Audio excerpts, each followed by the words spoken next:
Welcome to the show. I'm so excited to have you here. I am your host, Tracy Timm, and of course you are watching the Nth Degree TV, which, as you know, is the place to be to take your career from stuck to unstoppable. I'm so excited to have you here because today is the first day where we're actually running this show live. We are live and in person in studio here at On Air Media. So excited to be broadcasting to you guys today. And we've got an awesome crew working here. We're just doing an awesome job so far. Hopefully you enjoyed that ridiculously hilarious opening new video that we shot.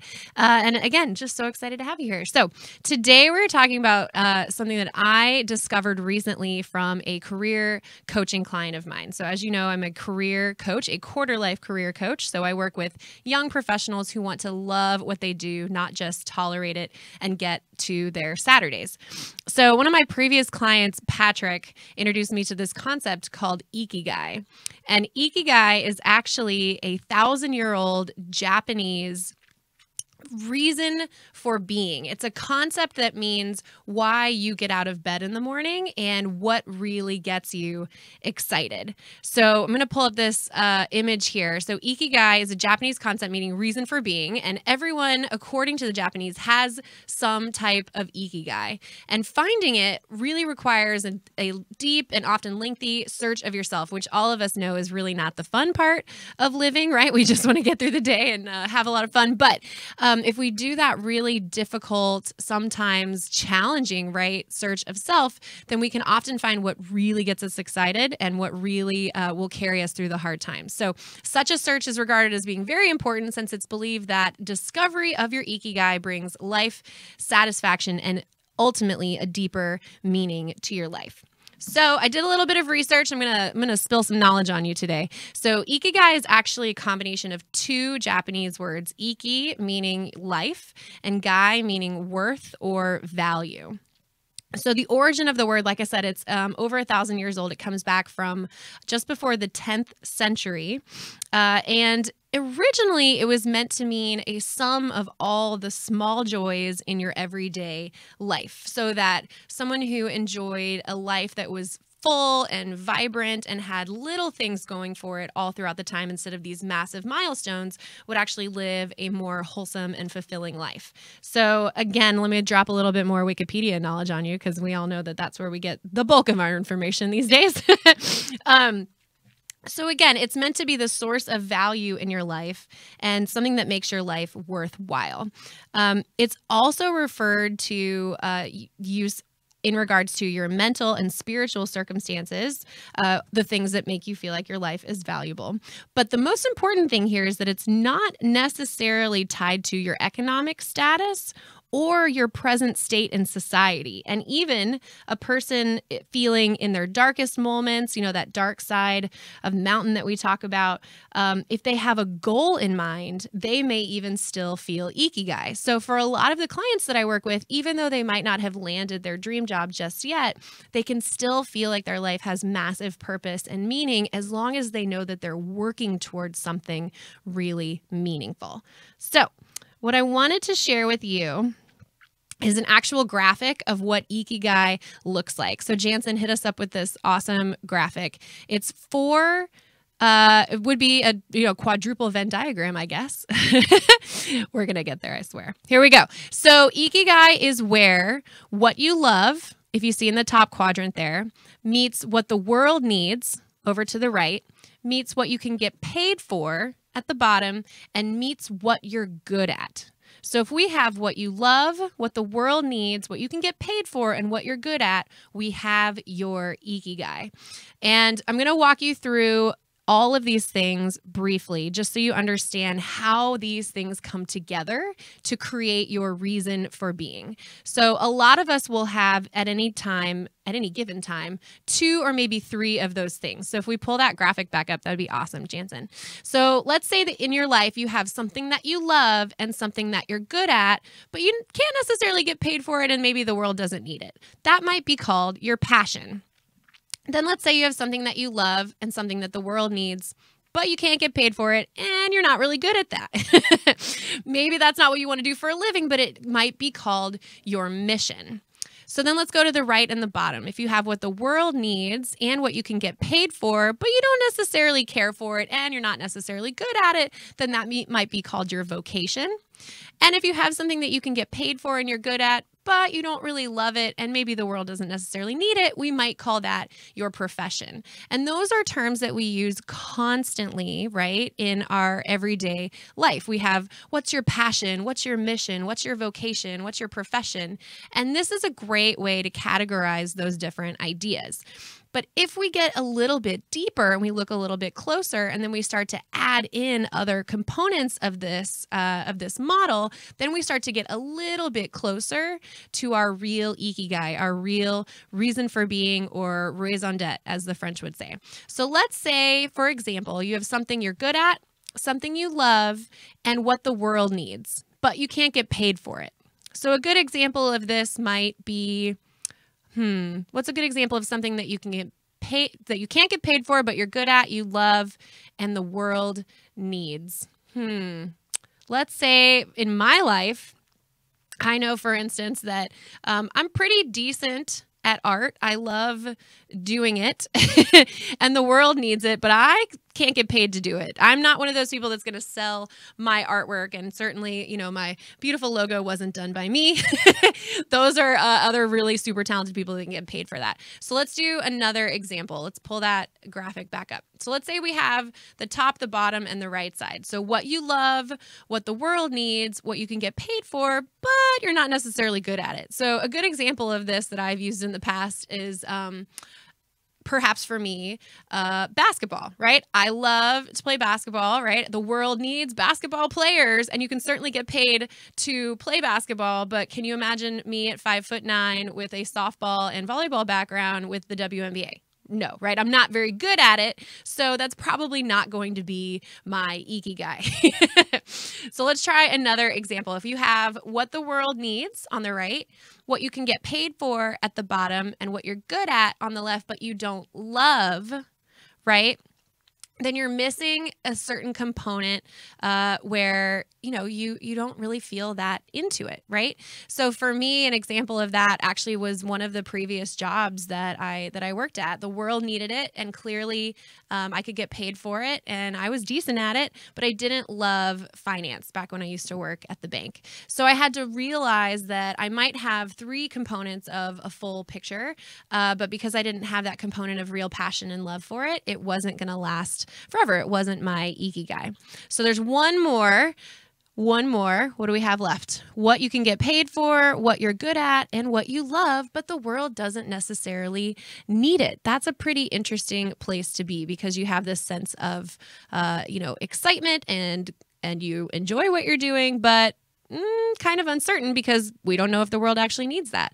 That could be basically anything. I mean, you pick your random job that you have out there where you feel like you don't help anybody, right? Where you feel like what you're doing doesn't necessarily have an impact on the world around you. I mean, I could probably lump what I did in finance up to that as well, because I was getting paid great, right? But did I really feel like I was having an impact on the world? Not necessarily. So all 4 of these things in my practice in the Nth Degree Academy, I I call them your niche. When everything comes together, you have your niche or your nugget, your golden nugget, right? That's your sweet spot. It's, in this case, hopefully your career sweet spot, because while it doesn't have to necessarily map onto where you are in your life right now or what your status is right now or your title or your income, if you can find a way to put together what you love, what you're good at, what the world needs from you, and what you can get paid for, that's a pretty satisfying and fulfilling combination. So for me, for instance, I've found that what I love is working with people and helping them really see the things about themselves that they can't see, and being of service and value, yes, but being a trusted advisor, being somebody that people go to for really solid advice. I love that feeling.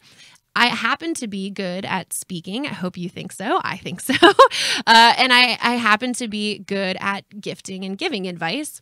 The world clearly needs us to come alive at work. We need all of our young professionals, because now, as of 2015, millennials are the largest working generation. So the fact that the majority of us are really disengaged in our work, 70% according to recent Gallup studies, is meaningful for the world at large, right? For the United States GDP, if nothing else, right? We need to be engaged in what we do.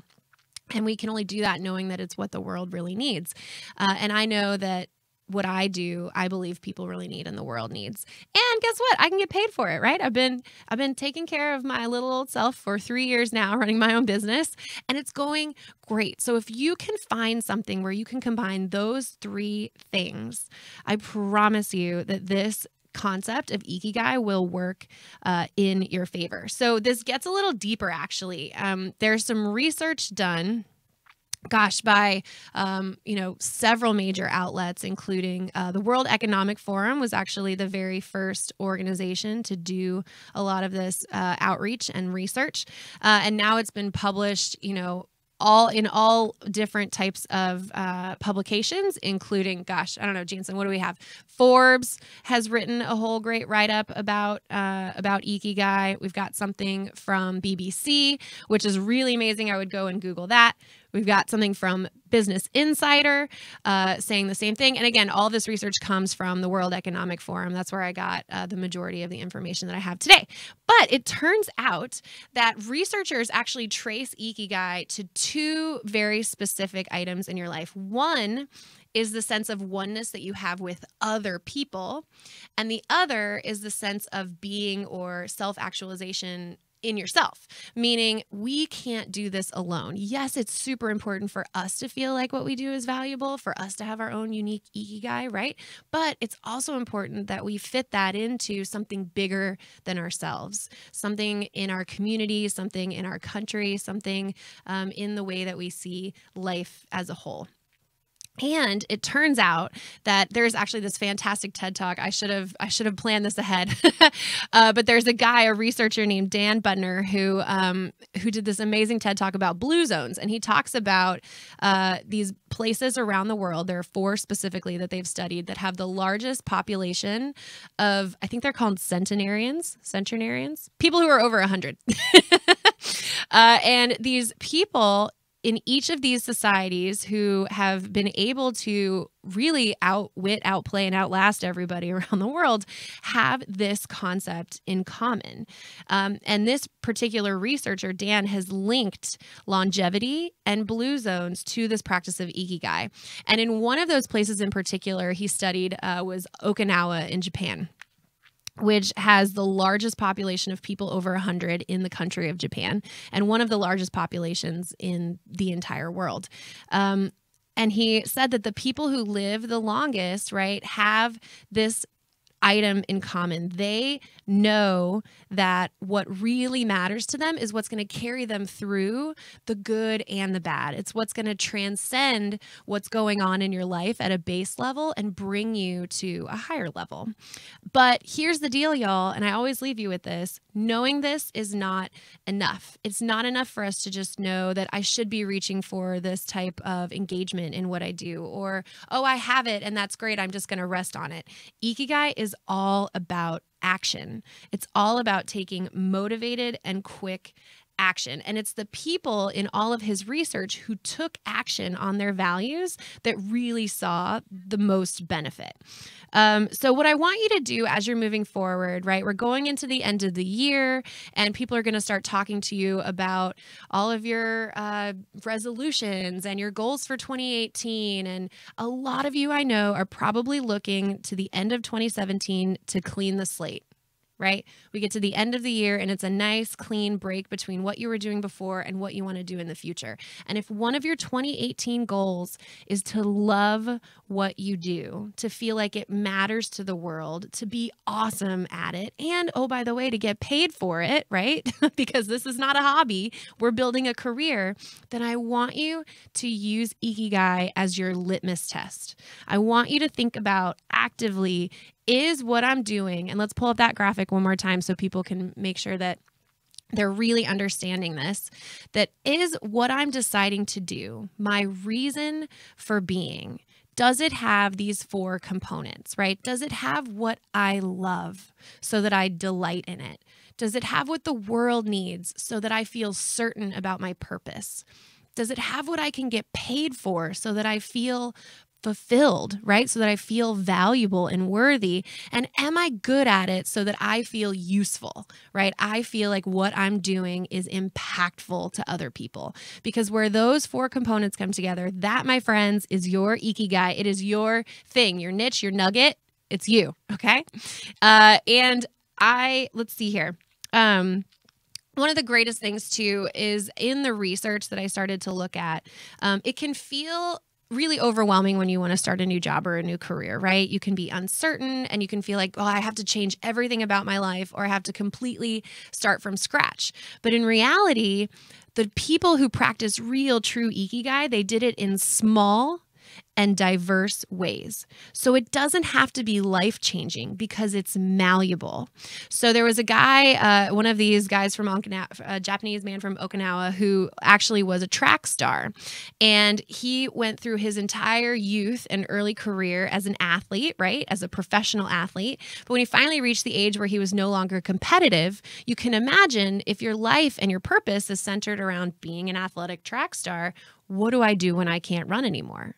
How do I transfer or translate that Ikigai into something new so that I haven't completely lost my purpose or my passion? So he actually then, what you might think he did, was become a coach, right? So once I can't do it anymore, I can teach it. And Ikigai is malleable and transferable in that way. So if there's something that you loved as a child, like let's say you always loved puzzles, but you can't really get paid now as an adult to do puzzles professionally, right? But you can get paid to solve problems, and problems are just like puzzles. So if you can figure out a way to take what you loved as a child, what you were good at as a child, what the world maybe needs now, and what you can get paid for now, you can transfer that passion and that excitement over to the real world and over into a career, not just a hobby or not just a nice to have. So don't feel like this is something where you have to dive all in and be, completely change your life in order to get it right. Do it small and do it diversely and do it consistently by taking action. And I promise you, because I know it to be true for me and I know it to be true for my clients who commit to this idea that you can and will live a longer and more fulfilling life. I promise. Okay. So if you're watching and you're watching on YouTube, please subscribe by clicking the pretty red button underneath. I would love to have you as a subscriber. We will put these videos out live every single Tuesday at noon. Central Time. If you're watching on Facebook, share this bad boy. If you really believe that this is important, I want you to share it with your friends because you never know that one little thing that you send via email, via text, or you share on Facebook with a friend that can change their life. Because you guys know this. I don't know everybody, but I know you do. So share this with your friends. I would absolutely love to hear your comments as well. Please let me know if you have further questions on Ikigai, if you want to know more about random ancient Japanese principles that we all should know about, but don't. Happy to do some more research for you.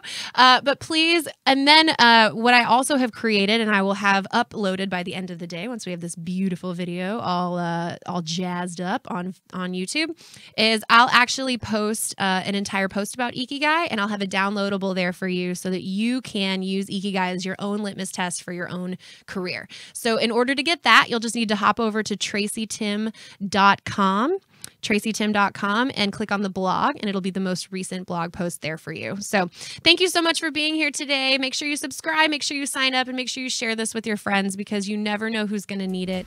And make sure you take this to heart, because I promise you this, with a little help and with a little action on your part, we can take your career from stuck to unstoppable. I'll see you next time.